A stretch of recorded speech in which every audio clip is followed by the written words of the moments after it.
ಪಕ್ಕಾ ಒಂದು edge of the seat thriller mass entertainer. ಟ್ರೇಲರ್ಲಿ ಹೇಳಿದ್ದಾರೆ ಟ್ರಸ್ಟೆಡ್ ಫಸ್ಟ್ ಸೈಟ್ ಅನ್ನೋ ಕಾನ್ಸೆಪ್ಟ್ ಸೂಟ್ ಆಗೋದು ಬ್ಯಾಂಕಿಗೆ ಮಾತ್ರ. ಈ ಪ್ರಪಂಚದಲ್ಲಿ ಟ್ರಸ್ಟೆಡ್ ಫಸ್ಟ್ ಸೈಟ್ ಅನ್ನೋ ಕಾನ್ಸೆಪ್ಟ್ ಸೂಟ್ ಆಗೋದು ಬ್ಯಾಂಕಿಗೆ ಮಾತ್ರ.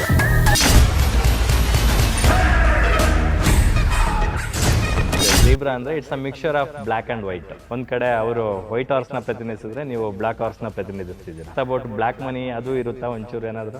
ಬ್ಲ್ಯಾಕ್ ಮನಿ ವೈಟ್ ಮನಿ ಎಲ್ಲ ಇದೆ.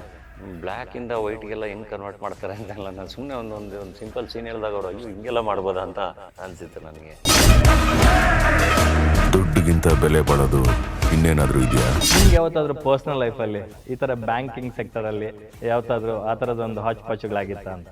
ಒಂದ್ಸರಿ ಹಿಂಗೆ ಬ್ಯಾಂಕಿಂದ ಅಂತೇಳಿ ಇನ್ಶೂರೆನ್ಸ್ಗೆ ಅಂತ ಕಾಲ್ ಮಾಡಿದ್ರೆ, ಯಾವ ಇನ್ಶೂರೆನ್ಸ್ ಅಂದಿಲ್ಲ, ನೀವು ಅಕೌಂಟ್ಗೆ ಇನ್ಶೂರೆನ್ಸ್ ಮಾಡ್ತೀವಿ ಸರ್ ನಾವು ಅಂತ. ನಾನು ದುಡ್ಡು ಸೇಫ್ ಆಗಿದೆ ಅಂತ ತಾನೇ ಬ್ಯಾಂಕಲ್ಲಿ ಇಟ್ಟಿರ್ತೀನಿ, ಅದಕ್ಕೂ ಮತ್ತೆ ಇನ್ಶೂರೆನ್ಸ್ ಮಾಡಿಸ್ಬೇಕು ಅಂದರೆ ನಾನು ಯಾಕೆ ಈ ಸಿನಿಮಾ ಕನೆಕ್ಟ್ ಆಗಿದ್ದು ಅದೇ ಕಾರಣಕ್ಕಂದ್ರೆ ಇವತ್ತು ದುಡ್ಡು ಎಲ್ಲೂ ಸೇಫ್ ಅಲ್ಲ.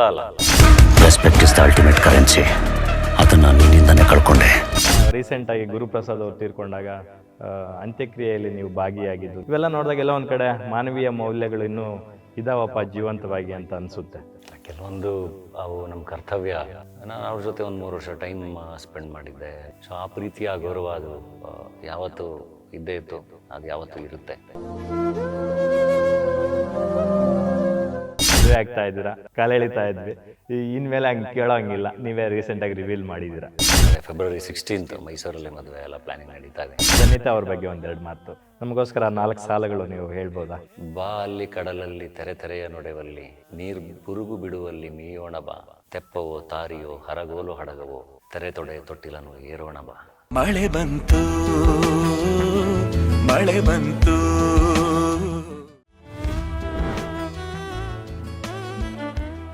ವೀಕ್ಷಕರೇ, ಪ್ರತಿ ವಾರ ಒಂದಿಲ್ಲ ಒಂದು ಸಿನಿಮಾ ರಿಲೀಸ್ ಆಗ್ತಾ ಇರುತ್ತೆ. ಆದರೆ ಆ ರಿಲೀಸ್ ಆದಂತಹ ಸಿನಿಮಾಗಳ ಕಲಾವಿದರನ್ನ ಕೂರಿಸ್ಕೊಂಡು ನಾವು ಸಾಕಷ್ಟು ಸಂದರ್ಶನಗಳನ್ನು ಮಾಡ್ತಾ ಇರ್ತೀವಿ. ಆದರೆ ಲಿಟ್ರಲಿ ಇವತ್ತು ಈಗ ನನ್ನ ಜೊತೆ ಕೂತಿರ್ತಕ್ಕಂಥ ಗೆಸ್ಟ್ ಯಾರಪ್ಪ ಅಂತಂದರೆ, ನನಗೆ ವೈಯಕ್ತಿಕವಾಗಿ ತುಂಬ ಇಷ್ಟವಾದಂತಹ ಒಬ್ಬ ಅತ್ಯದ್ಭುತ ಕಲಾವಿದ, ಮೋಸ್ಟ್ ವರ್ಸಟೈಲ್ ಆ್ಯಕ್ಟರ್ ಅಂತ ನಾವೇನು ಕರಿತೀವಿ, ಅಂತಹ ಒಂದು ಸಾಲಲ್ಲಿ ನಿಲ್ಲಬಲ್ಲಂಥ ಒಬ್ಬ ಘಟಾನುಘಟಿ ಅಪ್ಪಟ ಕನ್ನಡ ಪ್ರತಿಭೆ. ಸೊ ಇವರು ಕನ್ನಡಕ್ಕಷ್ಟೇ ಅಲ್ಲ, ಕನ್ನಡಿಗ ಇವ ನಮ್ಮವ ಅಂತ ನಾವೇನು ಅಂದ್ಕೊತಿದ್ವಿ, ಆ ಥರ ಪ್ರತಿ ಭಾಷೆಗಳವರು ಕೂಡ ಅದೇ ರೀತಿ ಅವ್ರನ್ನ ರೆಡ್ ಕಾರ್ಪೆಟ್ ಹಾಸಿ ವೆಲ್ಕಮ್ ಹೇಳ್ತಾ ಇದ್ದಾರೆ. ಇತ್ತೀಚೆಗೆ ತೆಲುಗುಗೆ ಹೋಗಿ ಬಂದಿದ್ದರು, ಮೊನ್ನೆ ಅಷ್ಟೇ ತಮಿಳಿಗೂ ಹೋಗಿದ್ದಾರೆ. ಸೊ ಮುಂದಿನ ದಿನಗಳಲ್ಲಿ ಮಲಯಾಳಮ್ಮು ಬಾಲಿವುಡಲ್ಲೂ ಬ್ಯುಸಿ ಆದ್ರೂ ಅಚ್ಚರಿ ಇಲ್ಲ, ಯಾಕಂದರೆ ಮೋಸ್ಟ್ಲಿ ಈ ಡಿಸರ್ವ್ ಇಟ್ ಅಂತ ನಾನು ಭಾವಿಸ್ತೀನಿ. ಎಸ್, ಇಷ್ಟು ಹೇಳಿದ ಮೇಲೆ ಅವ್ರಿಗೆ ಒಂದು ಹಿಂಟ್ ಕೊಡಲೇಬೇಕಾಗುತ್ತೆ ಅವ್ರು ಯಾರು ಅನ್ನೋದಕ್ಕೆ. ಈಗ ಇತ್ತೀಚೆಗೆ 2 ಸಿಹಿ ಸುದ್ದಿಗಳನ್ನು ಕೊಟ್ಟಿದ್ದಾರೆ. ಒಂದ್ಸರಿ ಅಲ್ಲ, 2 ಬಾರಿ ಅವರಿಗೆ ಕಂಗ್ರ್ಯಾಚುಲೇಷನ್ ಹೇಳುವಂಥ ಒಂದು ಸಮಯ ಕೂಡ ಹೌದು. Yes, is none other than ನಟ ರಾಕ್ಷಸ, ನಟ ರಕ್ಷಕ, ಡಾಲಿ ಧನಂಜಯ್ ಅವರು. ಧನಂಜಯ್ ಅವರೇ, ಕಾರ್ಯಕ್ರಮಕ್ಕೆ ಆತ್ಮೀಯ ಸ್ವಾಗತ. Thank you. ಹೇಗಿದ್ದೀರಾ? ಚೆನ್ನಾಗಿದೆ, ನೀವು ಆರಾಮ? ಸೂಪರ್. ಭಾಳ ಖುಷಿ ಆಗುತ್ತೆ ನಿಮ್ಮ ಜೊತೆ ಯಾವಾಗಲೇ ಮಾತಾಡಬೇಕಂದ್ರು, whether it is on camera, off the camera.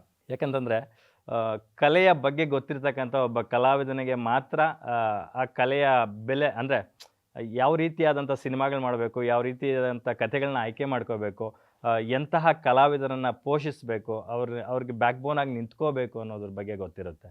ಆ ನಿಟ್ಟಿನಲ್ಲಿ ನೀವು ಒಂದೊಳ್ಳೆ ಜರ್ನಿಯಲ್ಲಿ ಸಾಗ್ತಾ ಇದ್ದೀರಾ ಇತ್ತೀಚೆಗೆ, ಯಾಕಂದರೆ ನಿಮ್ಮ ಜರ್ನಿ ಕೂಡ ಸಾಕಷ್ಟು ಜನಕ್ಕೆ ಇನ್ಸ್ಪೈರಿಂಗು.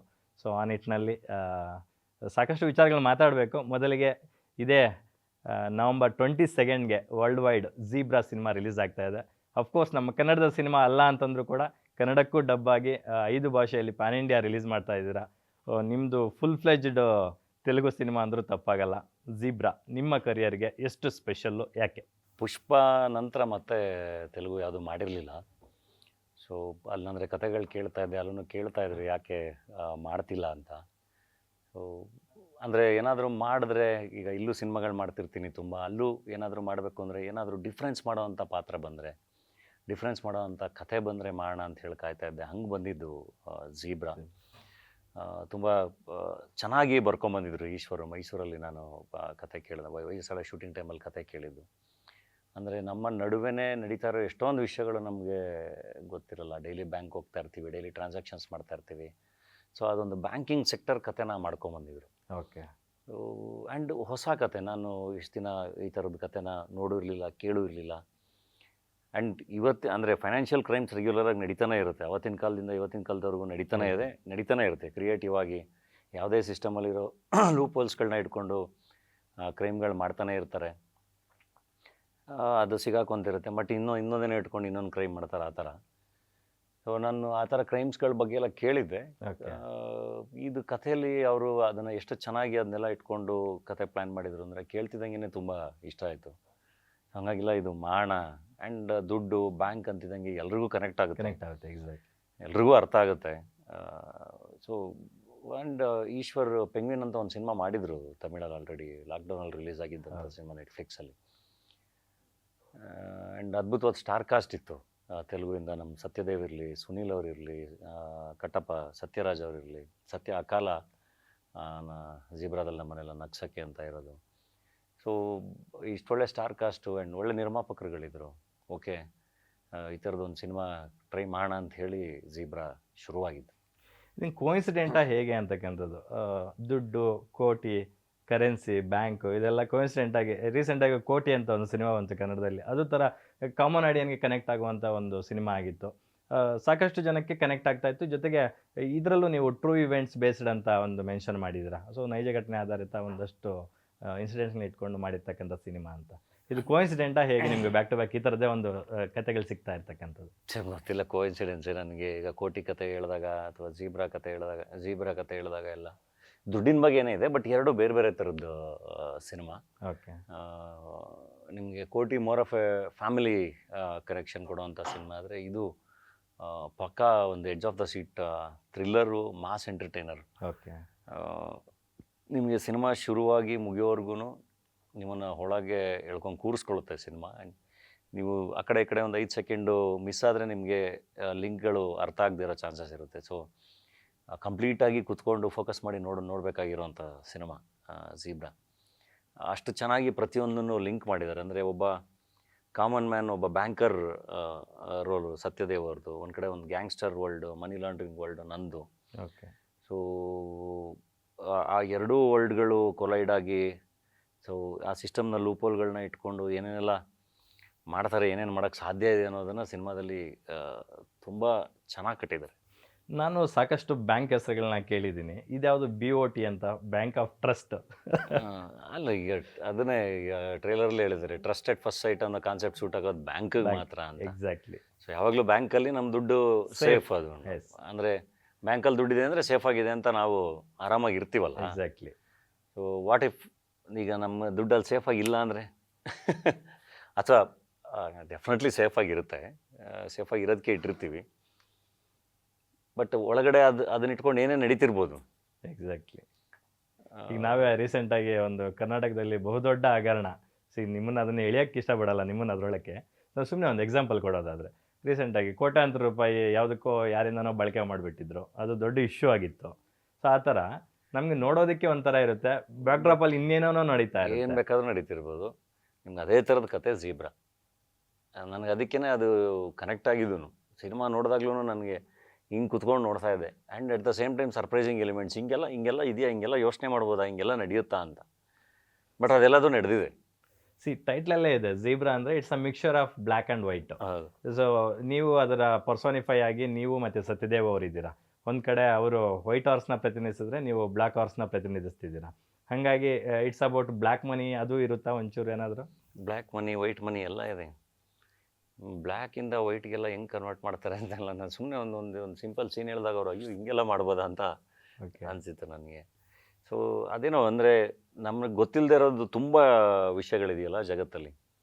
ಈಗ ನಾವು ಸಂಪಾದನೆ ಮಾಡ್ತೀವಿ, ಸಾಲ ಮಾಡ್ತೀವಿ, EMI ಕಟ್ತೀವಿ, ಇದು ಅಥವಾ ಏನೋ ಒಂದು ಪ್ರಾಪರ್ಟಿ ತೊಗೊತೀವಿ. ಸೊ ನಮ್ಮ ಜೀವನ ಎಲ್ಲ ಇಷ್ಟರಲ್ಲಿ ಮುಗ್ದೋಗ್ತಾ ಇರುತ್ತಲ್ವ. Which is like in a very ethical way, legal ಆಗಿ ಸಿಸ್ಟಮ್ ಒಳಗಡೆ ನಾವು ಸಿಸ್ಟಮಲ್ಲಿ ಹೆಂಗಿರಬೇಕು ಆ ಪರಿಧಿಯಲ್ಲಿ ನಾವು ಕೆಲಸ ಮಾಡ್ತಾ ಇರ್ತೀವಿ. ಬಟ್ ಅದನ್ನು ಮೀರಿ ಒಂದಿಷ್ಟು ಏನೇನೋ ನಡೀತಾ ಇರುತ್ತಲ್ಲ, ಸೊ ಅದನ್ನು ಯಾರ್ಯಾರೋ ಮಾಡ್ತಿರ್ತಾರಲ್ಲ, ಅದ್ರ ಬಗ್ಗೆ ನಮ್ಗೆ ಐಡಿಯಾನೂ ಇರಲ್ವಲ್ಲ. ಸೊ ಆ ಥರದ್ದೆಲ್ಲ ಜೀಬ್ರಾದಲ್ಲಿ ಆ ಎಲಿಮೆಂಟ್ಸ್ಗಳು ತುಂಬ ಇದೆ. ನಿಮ್ಗೆ ಯಾವತ್ತಾದರೂ ಪರ್ಸ್ನಲ್ ಲೈಫಲ್ಲಿ ಈ ಥರ ಬ್ಯಾಂಕಿಂಗ್ ಸೆಕ್ಟರಲ್ಲಿ ಯಾವತ್ತಾದರೂ ಆ ಥರದೊಂದು ಹಾಚ್ಪಾಚುಗಳಾಗಿತ್ತಾ ಅಂತ? ಇಲ್ಲ, ಆ ಥರದ್ದು ಏನಾಗಿಲ್ಲ. ಬಟ್ ಒಂದು ಸರಿ ನನಗೆ ಈಗ ಯೂಶ್ವಲಿ ಅದೊಂದು ಹೇಳ್ತಾನೆ ಇರ್ತಾರೆ ಗೊತ್ತಾ, ಫೋನ್ ಮಾಡಿ OTP ಕೇಳ್ತಾರೆ, ಹೌದು, ಯಾರು ಕೊಡಬೇಡಿ ಒ ಟಿ ಪಿ ಕೊಡಬೇಡಿ, ಅಥವಾ ಏನು ಬ್ಯಾಂಕವರು ಅಂತ ತುಂಬ ಜನ ಅದು ಇದು ಫೋನ್ ಮಾಡ್ತಾನೆ ಇರ್ತಾರೆ. ಹಂಗೊಂದ್ಸರಿ ಹಿಂಗೆ ಬ್ಯಾಂಕಿಂದ ಅಂತೇಳಿ ಇನ್ಶೂರೆನ್ಸ್ಗೆ ಅಂತ ಕಾಲ್ ಮಾಡಿದ್ರೆ, ಯಾವ ಇನ್ಶೂರೆನ್ಸ್ ಅಂದಿಲ್ಲ, ನೀವು ಅಕೌಂಟಿಗೆ ಇನ್ಶೂರೆನ್ಸ್ ಮಾಡ್ತೀವಿ ಸರ್ ನಾವು ಅಂತ. ಓಕೆ. ಅಕಸ್ಮಾತ್ ಈಗ ನೋಡಿ ಹಿಂಗೆ ಫ್ರಾಡ್ಗಳೆಲ್ಲ ಆಗ್ತಾ ಇರುತ್ತಲ್ಲ ನಿಮ್ಮ ಅಕೌಂಟಿಂದ, ಆ ಥರ ನಿಮ್ಮ ಅಕೌಂಟಿಂದ ಏನಾದ್ರು ದುಡ್ಡು ಹೋಗ್ಬಿಟ್ರೆ ಇದಕ್ಕೆ ಇನ್ಶೂರೆನ್ಸ್ ಇದ್ದರೆ ಆ ದುಡ್ಡು ವಾಪಸ್ ಬರುತ್ತೆ ಅಂತ. ನಾನು ಸುಮ್ಮನೆ ಬ್ಯಾಂಕ್ ಅವ್ರು ಅನ್ಕೊಂಡು ಫೋನ್ ಮಾಡ್ತೀರಾ, ಯಾರೋ ನೀನು ಅಂತ, ನೀನು ಬ್ಯಾಂಕ್ ಅವನಲ್ಲ ಅಂದರೆ ನನಗೂ ಇದಕ್ಕೆ ನೀನು ಸುಮ್ಮನೆ ನನ್ನ ಹತ್ರ ಎಲ್ಲ ಆಗಿ ಏನು ಸಿಗೋದಿಲ್ಲ, ಟ್ರೈ ಮಾಡಿಬಿಡ. ನೀವು ಬ್ಯಾಂಕ್ ಅವ್ರು ಆಗಿದ್ದರೆ ಒಂದೇ ಒಂದು ಪ್ರಶ್ನೆ ನನಗೆ, ನನ್ನ ದುಡ್ಡು ಸೇಫ್ ಆಗಿದೆ ಅಂತ ತಾನೇ ಬ್ಯಾಂಕಲ್ಲಿ ಇಟ್ಟಿರ್ತೀನಿ, ಅದಕ್ಕೂ ಮತ್ತೆ ಇನ್ಶೂರೆನ್ಸ್ ಮಾಡಿಸ್ಬೇಕು ಅಂದರೆ ನಾನು ಯಾಕಲ್ಲಿ ಇಡಬೇಕು ಅಂತ. ಸೊ ಆ ಥರದ್ದು ಒಂದು ಎಕ್ಸ್ಪೀರಿಯೆನ್ಸ್ ಇತ್ತಷ್ಟೇ ನನಗೆ. ಈ ಸಿನಿಮಾ ಕನೆಕ್ಟ್ ಆಗಿದ್ದು ಅದೇ ಕಾರಣಕ್ಕಂದರೆ ಇವತ್ತು ದುಡ್ಡು ಎಲ್ಲೂ ಸೇಫ್ ಅಲ್ಲ. ಎಷ್ಟೊಂದು ಸರಿ ಪಾಪ ಎಷ್ಟೊಂದು ಜನದ ದುಡ್ಡು ಆನ್ಲೈನಲ್ಲಿ ಅಲ್ಲಿ ಇಲ್ಲಿ ಎಲ್ಲ ಗೊತ್ತಿದ್ದಲ್ಲೇ ಕದ್ಬಿಟ್ಟಿರ್ತಾರೆ. ಇಮಿಡಿಯೇಟಾಗಿ ಮೆಸೇಜ್ಗಳು ಬರುತ್ತೆ. ಕರೆಕ್ಟ್ ರೀಸೆಂಟಾಗಿ ಒಂದು ದುಬೈದು ಒಂದು ಡೆಲಿವರಿ ಅಂದ್ಬಿಟ್ಟು ಕ್ರೆಡಿಟ್ ಕಾರ್ಡ್ದು ಡೀಟೇಲ್ಸ್ ಎಲ್ಲ, ಅಂದರೆ ಡೆಲಿವರಿ ಚಾರ್ಜಸ್ ಕಟ್ಟಬೇಕು ಅಂತೆಲ್ಲ ಹೇಳಿ ಎಲ್ಲ ಮೆಸೇಜ್ ಬಂತು. ಓಕೆ. ನಾನು ಇರ್ಬೋದೇನೋ, ಅದು ಕಟ್ಟಿದ್ರೆ ಬರುತ್ತೇನೋ ಅಂತ ನಾನೇನು ಮಾಡಿದೆ, ನಾನು ಕ್ರೆಡಿಟ್ ಕಾರ್ಡೆಲ್ಲ ಯೂಸ್ ಮಾಡಲ್ಲ. ನಮ್ಮ ಅಣ್ಣನ ಕ್ರೆಡಿಟ್ ಕಾರ್ಡಲ್ಲಿ ಇದೊಂಚೂರು ನೋಡು ಅದೇನೋ ಪೇ ಮಾಡಬೇಕಂತೆ ಅಂತ ಅವನು ಎಂಟ್ರು ಮಾಡ್ತಿದ್ದಂಗೆ ಒಂದು 2 ಸರಿ ಅದು ವರ್ಕ್ ಆಗಲಿಲ್ಲ. ಒ ಟಿ ಪಿ ಇನ್ನೇನೋ ಓಪನ್ ಆಯಿತು. ಓಕೆ. ಲಿಂಕ್ ಕ್ಲಿಕ್ ಮಾಡಿದ ತಕ್ಷಣ ಬೇರೆ ಇನ್ನೇನೋ ಆಗಿರುತ್ತೆ. ಅಂದರೆ ಈ ಒ ಟಿ ಪಿ ಅದೇನೋ ಬರುತ್ತಲ್ಲ ಅದನ್ನು ಅಲ್ಲೇ ಎಂಟ್ರಿ ಮಾಡೋ ಥರ ಏನೋ ನಡೀತಾ ಇತ್ತು. ಅದು ಅಷ್ಟರಲ್ಲಿ ಸಡನ್ನಾಗಿ ಅವನಿಗೆ ಮೆಸೇಜ್ ಬಂತು. ಓಕೆ. ಅಂದರೆ ಇದು ಟ್ರಾನ್ಸಾಕ್ಷನ್ ಸರಿ ಇಲ್ಲ ಅಂತ, ನಿಮ್ಮ ಕ್ರೆಡಿಟ್ ಕಾರ್ಡ್ ಲಾಕ್ ಮಾಡಿದ್ದೀವಿ ಅಂತ. ಇಲ್ಲ ಅಂದರೆ ಟಕ್ ಅಂತ ಕ್ರೆಡಿಟ್ ಕಾರ್ಡ್ ಲಿಮಿಟ್ಸ್ ಎಷ್ಟಿರುತ್ತೆ ಅಷ್ಟು ದುಡ್ಡು ಹೋಗ್ಬಿಟ್ಟಿರುತ್ತೆ. ಸೊ ಹಾಗೆ ನಡೀತಾನೆ ಇದೆಯಲ್ಲ.